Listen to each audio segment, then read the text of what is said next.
Et regardez-moi un problème. Le général de force terrestre est là.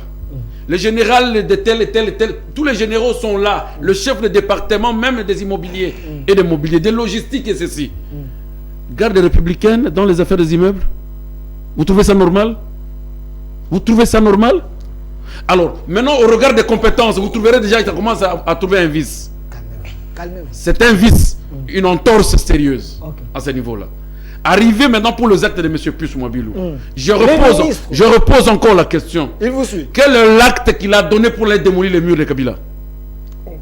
Un arrêté? Un permis de démolition? Ou une correspondance? Anarchique soit-elle, anarchique, j'accepte que ça soit de cette façon-là.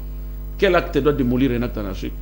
Même quand M. Ngobile est en train de démolir ici le bar et consort, tout ça, n'avait-il pas donné un avertissement?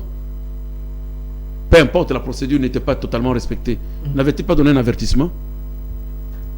Ça, c'est de trois. Moi, je connais une société ici à Kinshasa qui a un certificat d'enregistrement jusqu'au fleuve. Vous dites? Vous dites? Je vous le dis. Vous dites? Une société ici à Kinshasa, dont son certificat d'enregistrement prend une partie du fleuve. Dans le croquis. C'est parce qu'on je vous informe. Non, le problème c'est quoi? Le problème c'est quoi? C'est une société qui... Non, arrêtez de citer les noms. C'est une société... Il a acquis en quelle période? C'est une société... S'il vous plaît. C'est une société qui a commencé depuis 1949. Qui est notre ministre? Ce n'est pas mon... Des affaires foncières. Les journalistes... Il va le chercher. Ils ont eu leur premier certificat à 59. Je vous informe. Ils ont eu leur premier certificat à 59. Ok. Deuxième certificat à 68. Troisième certificat à 76. Et j'ai tout ce certificat avec moi. L'avant-dernier certificat qu'ils ont obtenu en 2019, l'avant-dernier prend la partie du fleuve dans leur concession. La partie du fleuve. C'est grave.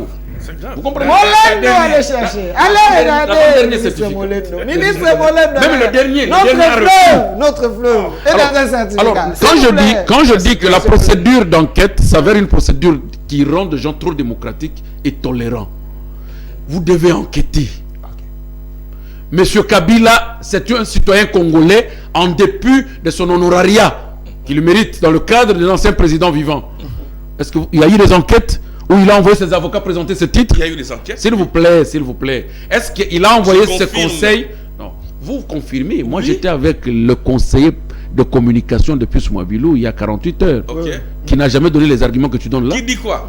Qui dit le contraire? Qui dit totalement le contraire? Non, moi j'ai les documents. Pius a mandaté 4 inspecteurs de l'urbanisme et habitat pour aller enquêter. C'est ce que vous avez vu ça? Ils sont allés il y a 48 heures et ils ont fait le rapport. 48 heures après, on est venu de ça. Vous n'avez pas donné l'impression qu'il y a eu de l'anarchie. Même si nous prenons dans l'hypothèse de 48 heures, la loi parle de 48 heures. Ah, voilà.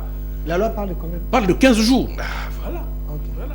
On parle de 15 jours. S'il vous plaît, lisez, mon cher ami. Moi, je ne tiens pas l'attention de dire que je suis l'avocat de Kabila. Je ne suis pas avocat de Kabila.